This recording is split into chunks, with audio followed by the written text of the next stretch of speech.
جو بالکل نیلی پڑ چکی تھی۔ اس کی حالت دیکھ کر سب دہل گئے، اس لیے وہاں بنگلے کے مالک پائتھن کے علاوہ اور کوئی نہیں جاتا تھا۔ وہاں موجود ایک دیو قامت ورزشی جسامت کا شخص، سبز رنگ کی گہری چمکتی پر اسرار آنکھیں جو کسی کو بھی اپنے سحر میں جکڑنے کا ہنر رکھتی تھیں، اوپر سے اس کی آنکھوں میں موجود لال ڈوروں سے ٹپکتی وحشت دیکھنے والے کا خون خشک کر دیتی۔ اس کے سفید ابری رگوں والے دونوں بائسیپس پہ بنے پائتھن دنیا کا خطرناک اور خوبصورت سانپ کا ٹیٹو بنا تھا۔ اس کے ہاتھ کی مٹھی میں جکڑا پائتھن، ایک پائتھن دوسرے پائتھن کی آنکھوں میں لہو ٹپکاتی ہوئی آنکھیں گاڑے ہوئے تھا۔ ایسا لگتا تھا وہ اس شخص کو زندہ نگل جانے کا ارادہ رکھتا تھا۔ اگر کوئی اس وقت پائتھن کی آنکھوں میں جھانک لیتا تو لازمی خوف سے تھر تھر کانپنے لگ جاتا۔ تبھی اس سناٹے کو اس کے فون کی بیل نے چیر دیا۔ پائتھن، کسی کی آواز سے اسے کال اٹھاتے ہوئے سنائی دی۔ بول۔ لہجہ حد درجہ سرد تھا۔ وہ باہر سینوریٹا نشا۔ ابھی اس کی بات بھی مکمل نہیں ہوئی تھی، کال کٹ چکی تھی۔ پائتھن کی پیشانی پر ہلکی سی چکن نمودار ہوئی۔ اس نے اپنے موبائل اپنے بلو جینز کی پاکٹ میں ڈالا، دوسرے ہاتھ میں موجود پائتھن کو اس کے باکس میں واپس بند کر دیا اور بیسمنٹ سے باہر نکل گیا۔ وہاں پہنچ کر سامنے کا منظر اپنی خون چھلکاتی نظروں سے دیکھا۔ صرف وہ ہی نہیں، وہاں موجود باقی ان کے کچھ اور ساتھی بھی اسی مشغلے میں مصروف تھے۔ وہ مرسڈیز کا دروازہ کھول کر باہر نکلا اور دھاڑ کی آواز سے دروازہ بند کرتا ان کے سر پر آ رکا، مگر وہ لوگ اپنے مشغلے میں اتنا مگن تھے کہ کسی کو احساس بھی نہ ہوا۔ اپنے مونچھوں تلے انابی لبوں کا سختی سے بھینچتے وہ تیزی سے ان کے قریب آیا۔ کیا کر رہی ہو یہاں؟ جھٹکے سے کھینچ کر کھڑا کیا۔ چھوڑو مجھے پائتھن!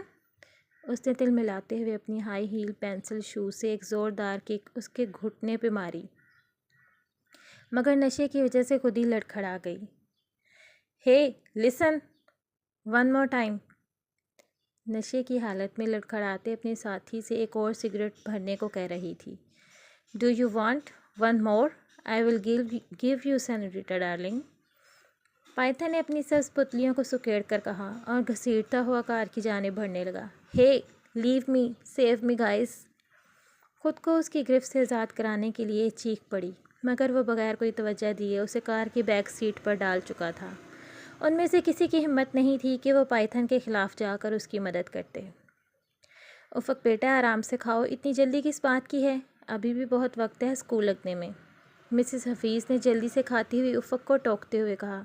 مما، وہ پھر سے فرسٹ سیٹ پہ بیٹھ جائے گا، افق روحانسی آواز میں بولی۔ تو کیا ہوا بچے، کلاس میں بیٹھ کر پڑھنا ہی تو ہے، اب وہ پہلی سیٹ پہ ہو یا آخری؟ اس نے تعصب سے سر ہلایا۔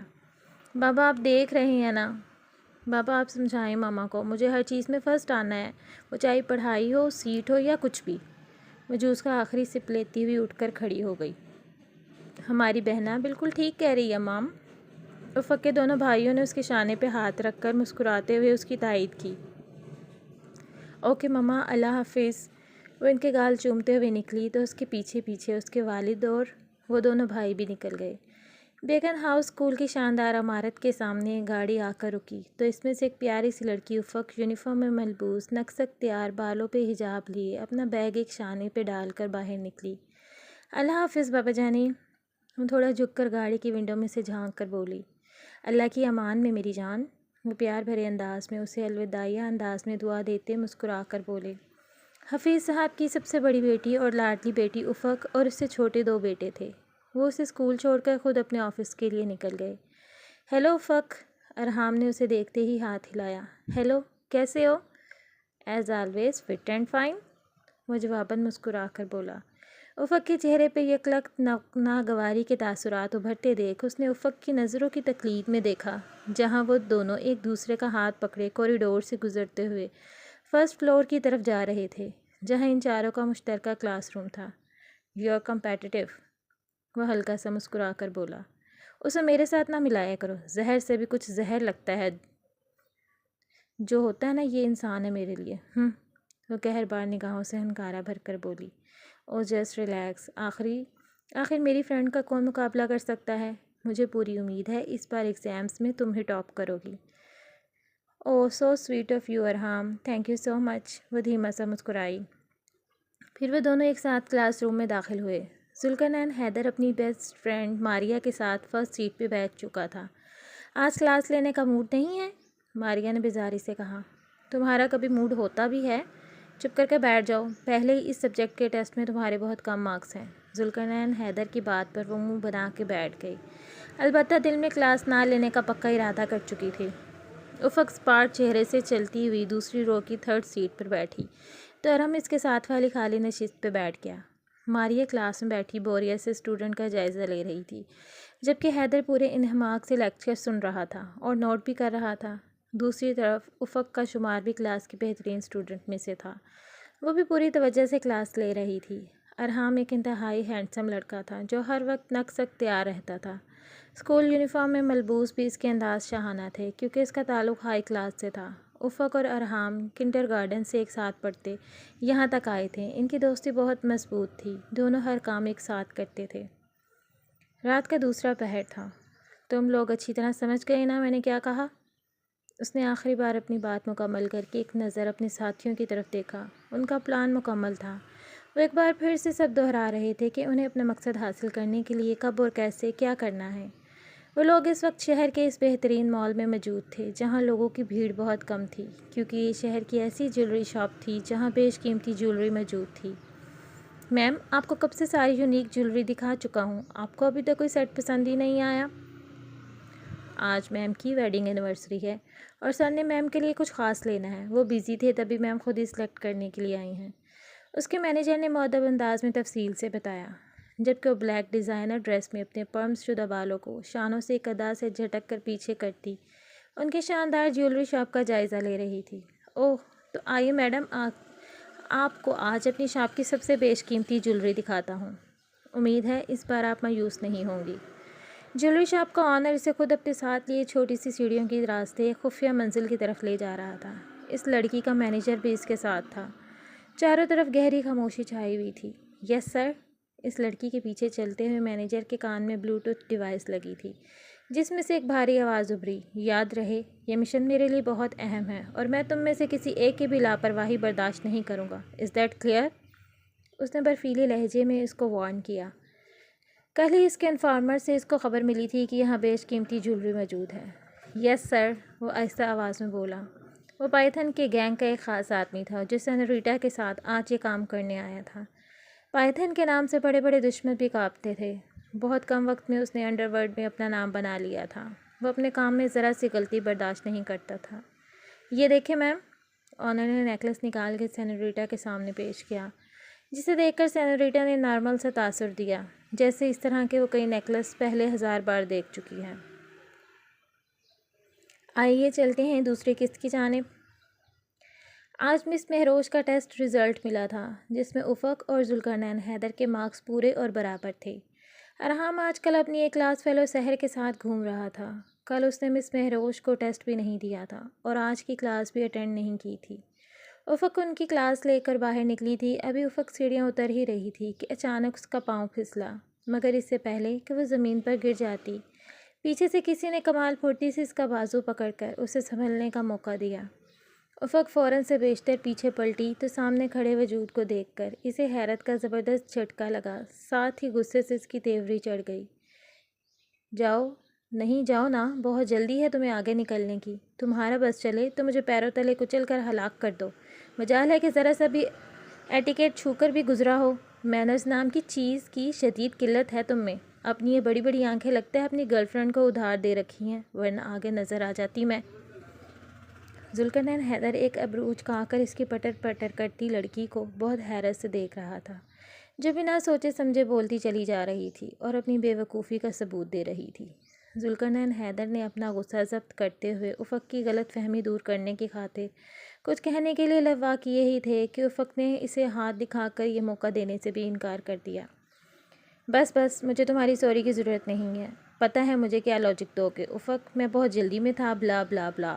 اس نے ذوالقرنین کے بولنے کے انداز کی نقل اتارتے ہوئے کہا اور آخر میں نخوت سے ہنکارا بھرا۔ آج کل سبھی کو جلدی ہوتی ہے، مگر اس کا ہرگز یہ مطلب نہیں کہ دوسروں کو دھکا دے کر آگے نکلنے کی کوشش کرو۔ حیدر اس کی بات ختم ہونے سے پہلے ہی اپنے ایک ہاتھ کی مٹھی بھینچ کر سیڑھیاں اترتا بے نیازی سے آگے بڑھ گیا۔ افق نے معصومیت سے منہ بنایا۔ سوری بھی نہیں بول کر گیا، اکڑو کہیں کا۔ افق کی بات پر ذوالقرنین حیدر نے پیچھے مڑ کر اسے طنزیہ نظر سے نوازا اور ایک ہاتھ سے اپنا بیگ شانے پر ڈالے بہت مغرور انداز میں وہاں سے نکل گیا۔ بڑے سے کمرے میں ہر طرف روشنیاں پھیلی ہوئی تھیں۔ ہاؤ مچ سفوکیٹنگ، سینوریٹا نے اپنے ہاتھ کے چہرے کے آگے جھلاتے ہوئے بیزاری سے بولی۔ میم ابھی ونڈو کھول لیتا ہوں، یہاں سے تازہ ہوا آئے گی۔ مینیجر نے آگے بڑھ کر اس سیکرٹ روم کی کھڑکی کھول دی، جہاں سے ایک دم تیز ہوا کا جھونکا اندر آیا۔ سینوریٹا نے ایک گہری سانس کھینچ کر یوں محسوس کروایا جیسے اب تھوڑا سا سکون ملا ہو۔ میڈم یہ پہن کر دیکھیے۔ مینیجر خود شیشہ لے کر اس کے سامنے کھڑا ہوا اور سینوریٹا کا وہ نیکلس اپنی سراہی دار نازک سی گردن کی زینت بنائے خود کو اس آئینے میں دیکھنے لگی۔ تبھی ایک جست میں چھلانگ لگا کر کوئی سیاہ چست جینس اور اسکن ٹائٹ شرٹ میں ملبوس، چہرے پہ سیاہ ماسک لگائے، کمر پہ رسی باندھے، چھت سے ہوتے ہوئے کھڑکی کے ذریعے اندر آیا۔ مینیجر نے فوراً ہوشیاری سے کام لیا اور شیشہ پھینک کر فوراً کمرے میں لگا سیفٹی الارم بجا دیا۔ اس سے پہلے کہ گارڈ کمرے میں پہنچتے مال کی لائٹس بند ہو گئیں۔ جیسے ہی جنریٹر آن ہوئے ساری لائٹس واپس سے جل اٹھیں۔ اس کارروائی میں صرف 30 سیکنڈ لگے تھے اور ان 30 سیکنڈز میں وہ اپنا کام دکھا چکا تھا۔ شاپنگ مال کے دائنی طرف ایک سوئمنگ پول تھا۔ وہ سیاہ لباس والا شخص کھڑکی سے اس میں کود گیا۔ مینیجر، سینوریٹا اور سینوریٹا کے ساتھی تینوں نے بے وقت اسے کھڑکی سے باہر دیکھا، جہاں نیچے سے نظر آتے سوئمنگ پول کے نیلے شفاف پانی میں وہ کسی ماہر سوئمر کے طور پر تیر کر باہر نکل آیا۔ پہلے بے دھڑک ہو کر چہرے سے ماسک ہٹایا اور سیاہ گیلی شرٹ اتار کر ایک طرف اچھال دی۔ وہ آنکھیں میچے ٹھنڈی ہوا کو محسوس کر رہا تھا۔ اس کے کسرتی بازو اور نمایاں ہو رہے تھے۔ اس کے سفید بازوؤں پر بنے پائتھن کے ٹیٹو اسے بے حد پرکشش دکھا رہے تھے۔ وہ شرٹ کے بنا کھڑا تھا، ٹھنڈ سے لال چہرہ اور تنے نقوش جو بلا کے پتھریلے تاثرات تھے، شانوں تک آتے ہوئے بال جو پانی کے باعث گیلے ہو چکے تھے، جنہیں وہ انگلیاں پھیرے بار بار اپنی سبھی پیشانی سے پیچھے ہٹا رہا تھا۔ اس کی سفید رنگت اسے اور دلکش بناتی تھی۔ اس کے نقوش اتنے دلنشیں تھے کہ جو دیکھتا تھا دیکھتا ہی رہ جاتا تھا۔ لڑکیاں اس کے گرد ایسے گھومتی جیسے پھول کے گرد بھنورے۔ اس کی ساحرانہ سبز رنگ کی بڑی بڑی گہری آنکھوں میں عجب سا طلسم تھا۔ 6 فٹ کا وجود زیادہ عمر کا نہیں بلکہ ایک وجیح جوان شخص لگ رہا تھا۔ وہ وحشت زدہ آنکھوں میں اپنے زخموں کو ناسور بنتا سامنے کھڑکی میں نظر آنے والے افراد کو گھور رہا تھا۔ جب تک گارڈ اوپر سیکرٹ روم میں پہنچے، مینیجر نے انہیں کھڑکی سے باہر نیچے سوئمنگ پول کی طرف اشارہ کیا۔ وہ سب تیزی سے واپس نیچے اترے۔ پائتھن، اگر آپ کہیں تو چلیں۔ بلیک سوٹ میں ویسے ہی بلیک ماسک لگائے، ہیوی بائک پہ موجود ہیلمٹ میں اپنا چہرہ چھپائے، گردن جھکائے وہ مؤدب انداز میں بولا۔ وہ پائتھن کا رائٹ ہینڈ تھا، جو اپنے باس کے لیے ہمہ وقت جان لینے اور دینے کو تیار رہتا تھا۔ وہ جواب کا منتظر سر کو جھکائے انتظار میں تھا، جب پائتھن ایک ٹانگ اٹھائے اس کے پیچھے ہیوی بائک پہ بیٹھا، اور اس کے بیٹھتے ہی اس نے بائک بجلی کی رفتار سے حرکت میں آئی اور دیکھتے ہی دیکھتے نظروں سے اوجھل ہو گئی۔ جب تک گارڈز باہر آئے وہ لوگ وہاں سے جا چکے تھے۔ I am really very disappointed. نہ تو اچھی جیولری ہے یہاں اور نہ ہی اچھی سیکیورٹی مینجمنٹ۔ وہ ناک سے کوڑ کر ایک نخرے کی ادا سے اپنے پمپ شدہ بالوں کو شانے سے پیچھے جھٹک کر بولی۔ Let's go. سینوریٹا اپنے ساتھی کے ساتھ چلتی ہوئی وہاں سے باہر نکل آئی اور مینیجر پولیس کو کال کرنے لگا۔ آج صبح سے ہی آسمان پر سرمئی بادلوں نے بسیرا کر رکھا تھا۔ ہلکی ہلکی ہوائیں چل رہی تھیں۔ یوں لگ رہا تھا کسی بھی وقت آسمان سے بادل ٹوٹ کر برس پڑے گا اور سارا ماحول جل تھل کر دے گا۔ ارحام، تو مجھے یوں بیچ راستے میں تنہا کیسے چھوڑ کر جا سکتے ہو؟ اسکول گارڈن کے ایک بینچ پہ بیٹھی وہ خود کو اس وقت بے بسی کی انتہا پہ محسوس کر رہی تھی، کیونکہ اس کے ساتھ بیٹھا انسان جو بچپن سے لے کر جوانی کی دہلیز تک اس کا بہترین دوست رہا تھا، آج اس کو اپنے راستے الگ کرنے کے بارے میں بول رہا تھا۔ وہ اس کے لیے نہ جانے کب دوستی کی حدود سے بہت آگے نکل کر اس کی رگے جاں میں اتر گیا تھا۔ اس بات کا احساس اسے آج ہوا تھا جب وہ اسے ترک تعلق کی بات کر رہا تھا۔ ان لمحات میں وہ جن حالات سے گزر رہی تھی ان میں تو مضبوط سے مضبوط انسان بھی دہل اٹھتا ہے۔ ارحام، ایک بار تم اپنے پیرنٹس سے بات تو کرو، مجھے پوری امید ہے وہ مان جائیں گے، پلیز میرے لیے۔ ہم نے میڈیکل کا خواب مل کر دیکھا تھا اور اسے مل کر پورا کریں گے۔ افق کی آواز پر ارحام نے یکلخت اس کی بھیگی آنکھوں میں دیکھا اور بینچ پہ رکھے ارحام کی پشت پر اپنا ہاتھ رکھا۔ افق، میں کافی دنوں سے اسی ٹینشن میں مبتلا تھا بہت ٹرائی کیا ہے مگر پاپا میری بات ماننے کو تیار نہیں۔ وہ کہہ رہے ہیں ان کا اتنا وسیع بزنس ہے اور میں ان کا اکلوتا بیٹا ہوں، اس ناطے آگے چل کر مجھے ان کی ساری ذمہ داریاں سنبھالنی ہوں گی۔ وہ چاہتے ہیں کہ میں او لیولز کے بعد MBA کروں۔ ارحام نے اس کو تفصیل سے بتایا۔ تبھی اچانک موسم نے انگڑائی لی۔ بارش کی پہلی بوند ان دونوں کے ہاتھوں پہ گری۔ دیکھتے ہی دیکھتے رمجھم بارش برسنے لگی۔ میں جانتی ہوں ارحام کہ تم مجھ سے بہت پیار کرتے ہو۔ جیسے مجھے تم سے دور کرنے کا صدمہ لگا ہے ویسے تم بھی۔ افق نے جیسے اسے اپنی فیلنگز باور کروانے کی کوشش کی تھی۔ آر یو کریزی افق؟ تمہیں ایسا کب لگا؟ وہ شاک کی کیفیت میں بولا۔ ہم دونوں صرف اچھے دوست ہیں، یہ کون سی پیار نامی بلا کو تم نے اپنے سر پر سوار کر لیا؟ وہ حیرت زدہ نظروں سے اسے دیکھتے ہوئے استفہامیہ انداز میں بولا۔ افق دیوانہ وار اسے دیکھتی ہوئی بارش میں پوری طرح بھیگ رہی تھی۔ اس کی آنکھیں بارش کی بچھاڑ کی وجہ سے ٹھیک سے کھل بھی نہیں پا رہی تھیں، مگر وہ پوری شدت سے اسے دیکھنے کی کوشش کر رہی تھی۔ میں نہیں جانتی تم مجھے کب اچھے لگنے لگے، میں کب تم سے اپنی ہر چیز ہر بات تم سے شیئر کرنے لگی، تم پہ بھروسہ کرنے لگی، میں تم سے واقعی محبت کرنے لگی ہوں ارحام۔ اچھا، اور وہ کیسے؟ تجسس سے پوچھا۔ ارحام نے اس کے ہاتھ کے نیچے دبے اپنے ہاتھ کو آہستگی سے نکال لیا۔ تم جانتے ہو محبت کیا ہوتی ہے؟ وہ اس کی طرف دیکھتے ہوئے کھوئے ہوئے انداز میں بولی۔ آئی ڈونٹ نو یار، وہ بیزاری سے بولا۔ اپنے بارے میں سوچنے سے زیادہ میں تمہارے بارے میں سوچتی ہوں، تمہاری خوشی میں اپنی خوشی ڈھونڈتی ہوں۔ جب تمہیں تکلیف ہو تو دل کرتا ہے اپنی جان تم پہ وار دوں اور تمہاری تکلیف خود پہ لے لوں۔ یاد ہے نا بچپن میں فٹ بال کھیلتے ہوئے تم گر گئے تھے اور تمہارے گھٹنے پہ چوٹ لگی تھی، تو میں بھی جان بوجھ کر ویسے ہی گر گئی۔ مجھے بھی بالکل تمہاری جیسی چوٹ لگی، میں بھی وہی درد برداشت کرنا چاہتی تھی جیسے تمہیں ہو رہا ہے۔ ارحام، تمہارے بنا کچھ بھی نہیں۔ یوں لگتا ہے اگر تم میری زندگی سے نکل گئی تو میری زندگی ایک دم بیکار ہو جائے گی۔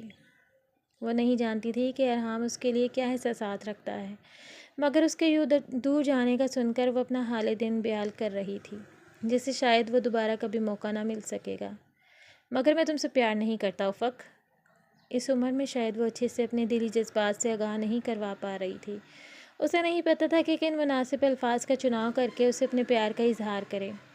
وہ جتنا سمجھ سکی تھی اس کے مطابق اسے اپنے عشق کا اظہار کر رہی تھی۔ کہتے ہیں کچی عمر میں کی گئی پہلی محبت تاعمر انسان بھلا نہیں پاتا۔ افق بھی اسی روگ میں مبتلا ہو گئی تھی۔ ارحام نے سحر کو گیٹ سے باہر جاتے دیکھا تو افق کو وہیں چھوڑ کر اس کے پیچھے لپکا۔ ارحام! افق نے ٹپٹپائی آنکھوں سے اسے دیکھا اور اس کے پیچھے بھاگنے لگی تو ایک گڈھے میں گر گئی۔ یہاں نئے پودے لگانے تھے۔ آج صبح ہی اسکول کے مالی نے یہاں کھدائی کی تھی، جب بارش کے پانی سے بھر چکی تھی۔ بارش کے پانی اور مٹی سے مل کر وہ جگہ کیچڑ زدہ ہو گئی تھی۔ افق دھڑام سے گڈھے میں گری۔ اس کے یونیفارم، اس کا چہرہ، اس کے بال سارے کیچڑ سے بھر گئے۔ اس نے گیٹ کی طرف دیکھا جہاں ارحام سحر کا ہاتھ پکڑ کر مسکراتے ہوئے باہر نکل رہا تھا۔ وہ تو جیسے وہیں گری مجسمہ بنی کھڑی تھی، 1 انچ تک نہ ہلی، جیسے جسم سے جان نکل گئی تھی۔ جن کے پاس آپ کا متبادل موجود ہو ان کو کہاں فکر ہوتی ہے کہ آپ ان سے روٹھ جائیں یا ٹوٹ کر بکھر جائیں، یہاں تک کہ ان کو آپ کی جینے مرنے سے کوئی فرق نہیں پڑتا، کیونکہ آپ کی جگہ دینے کے لیے ان کے پاس متبادل موجود ہوتا ہے۔ فکر تو ان کو ہوتی ہے جس کے پاس اس کا متبادل موجود نہ ہو۔ ہر وقت اس کا سایہ بن کر ساتھ رہنے والا اس کا دوست آج اس سے بیچ منتھار میں تنہا چھوڑ گیا تھا۔ لڑکیاں بھی کتنی عجیب ہوتی ہیں، انکہی باتوں میں تصوراتی داستانیں ڈھونڈ لیتی ہیں، ایک ہلکے سے تبسم کو سرمایہ حیات سمجھ لیتی ہیں۔ ان کی عادتیں بھی عجیب ہوتی ہیں، بے معنی جملوں کے معنی اخذ کر لیتی ہیں، بارش کے قطرے سے کوسے قضا بنا لینے کا ہنر رکھتی ہیں، ذرا سے الجھے ہوئے لہجے کی تاب نہیں لا پاتی اور سوکھے پتے کی مانند ٹوٹ کر بکھر جاتی ہیں۔ وہ یوں ہی 2 گھنٹے اسی کیچڑ میں کسی لاش کی طرح ساکت پڑی رہی۔ تبھی حیدر جو اسکول کے لائبریری میں تھا اپنی چیزیں سمیٹ کر باہر نکل رہا تھا۔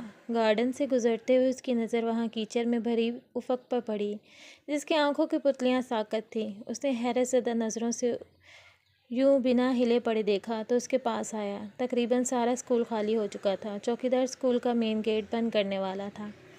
اسے پہلے مین گیٹ کی طرف جاتے دیکھا، پھر افق کی طرف۔ افق اٹھو یہاں سے، حیدر نے تھوڑا سا جھک کر اسے آواز دی۔ بارش ابھی بھی ہلکی ہلکی جا رہی تھی۔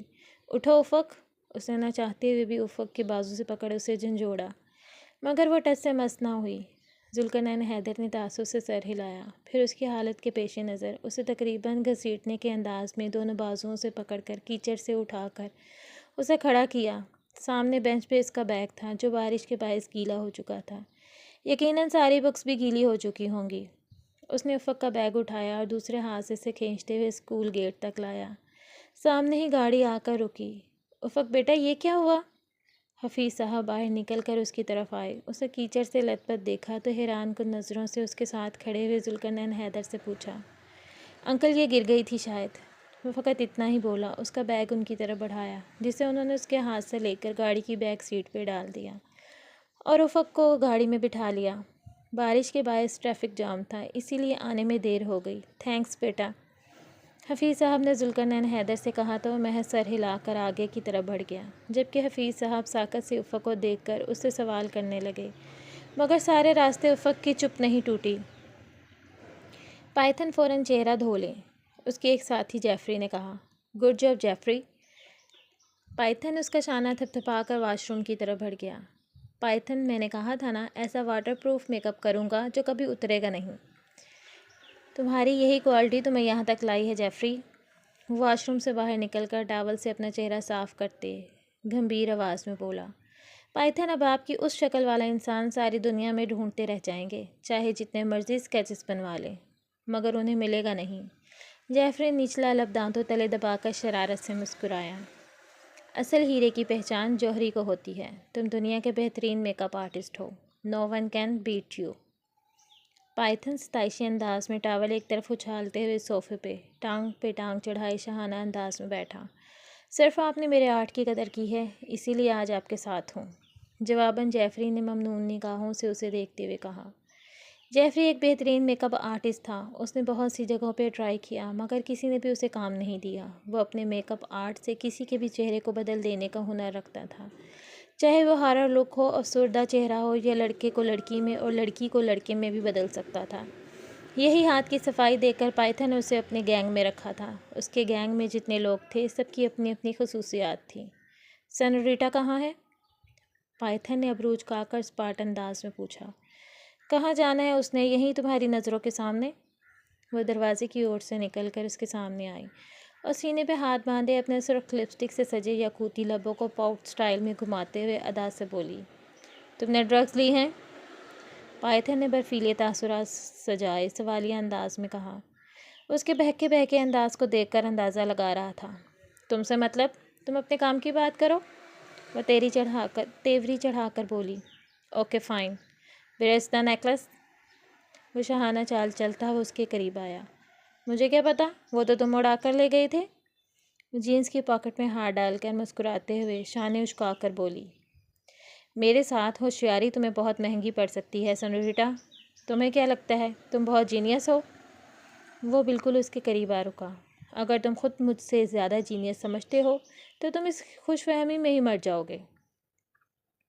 سینوریٹا کی نظریں اس کے چوڑے سینے سے ہوتی ہوئی اس کی طلسم زدہ آنکھوں پہ پڑیں تو اس نے بلا جھجکے ان کا مقابلہ کیا اور آنکھوں میں آنکھیں ڈال کر بہادری کا مظاہرہ کرتے ہوئے بولی، بکواس بند کرو اور نیکلس ادھر دو۔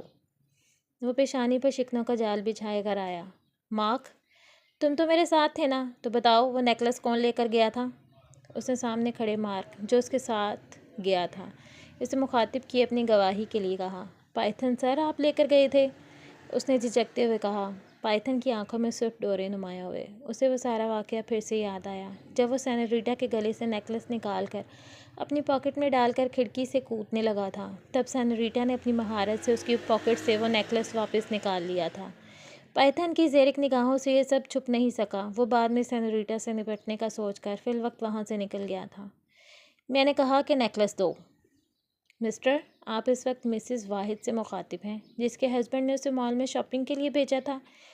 تو اگر اس نے نیکلس لے بھی لیا تو کیا ہوا؟ وہ رومانٹک انداز میں اس کی پیشانی سے انگلی ٹچ کرتی ہوئی اس کے ناک سے ہوتی اس کے گال پہ رکھ کر ہلکا سا مس کر کے استہزائیہ انداز سے ہنسی۔ اوہ، تو ابھی تک آپ مسز احد کے کریکٹر میں ہیں۔ وہ بھی اسی کی طرح رومانٹک انداز اپناتے ہوئے اس کے پنس شدہ بالوں کی لٹ کو انگلی پر لپیٹ کر کھینچتے ہوئے اس کا چہرہ اپنے قریب کیے بولا۔ سینوریٹا نے مسکرا کر فقط ابرو چکائی۔ ٹھیک ہے، مسز، تو آپ نے جس بینک کے لاکر میں وہ نیکلس چھپا رکھا ہے وہاں سے آپ کے ہسبینڈ کو نکالنے میں کوئی مشکل درپیش نہیں ہوگی۔ وہ پر اصرار سا مسکرایا۔ جب کہ اس کی نظریں اپنی رعنائیاں چھلکاتے ہوئے وجود پہ پڑیں تو اس نے ہڑبڑا کر اپنی جیکٹ سے خود کو کور کیا۔ وہ مبہم سا مسکرایا اور اپنے ہاتھ کی 2 انگلیوں کو موو کرتے ہوئے اس کی شرٹ کی طرف بڑھا ہی تھا کہ سینوریٹا نے جواباً پاؤں میں پہنے ہائی ہیل سے اس کے پاؤں کو زخمی کرنا چاہا اور ٹانگ اٹھائی ہی تھی کہ پائتھن نے سرعت سے اس کی ٹانگ کے گرد اپنی ٹانگ لپیٹ کر اس کی ٹانگ کو لاک لگایا۔ پائتھن کا 6 فٹ کو چھوتا قد، اس کے سامنے 5 فٹ 5 انچ کی سینوریٹا جو 4 انچ کی پینسل ہیل والے شوز پہنے تقریباً اس کے برابر لگ رہی تھی۔ یو سینوریٹا نے پھنکارتے ہوئے اس کے سینے پہ ہاتھ رکھ کر اس کو پیچھے زوردار دھکا دیا۔ پائتھن کمر کے بل زمین پہ گرا، مگر وہ گرتے ہوئے سینوریٹا کی انگلیوں میں انگلیاں پھنسائے اسے بھی اپنے ساتھ لیے نیچے گرا۔ اب منظر کچھ یوں تھا کہ پائتھن نیچے اور سینوریٹا اس کے اوپر، مگر وہ وقت رہتے خود کو سنبھال چکی تھی۔ تبھی پائتھن سے فاصلہ بناتے بنا اس کے سینے سے لگے اس کے ہاتھوں کے زور پہ تھی۔ وہاں موجود سب لوگوں نے اس کی سچویشن پہ مسکرا کر اپنے چہرے دیوار کی طرف کر لیے۔ ڈیئر فرینڈز، کیسی لگی آپ کو ناول کی سٹارٹنگ؟ مجھے اپنی قیمتی آراء سے ضرور نوازیے گا، آپ کی کمنٹس کا مجھے انتظار رہے گا۔ جو دوسرے ناول کی قسط ہے انشاءاللہ وہ جلدی ہی پوسٹ کرتی ہوں، امید کرتی ہوں شاید کل میں اپلوڈ کر دوں وہ بھی، اور روز کی ایپیسوڈ اپلوڈ کیا کروں گی، کبھی اس ناول کی کبھی اس ناول کی۔ اب میں روز ایپیسوڈ اپلوڈ کیا کروں گی تاکہ آپ میرے چینل پہ بنے رہیے اور اپنا بہت سا خیال رکھیے گا۔ انشاءاللہ جلدی ملتے ہیں نیکسٹ قسط کے ساتھ۔ اللہ حافظ۔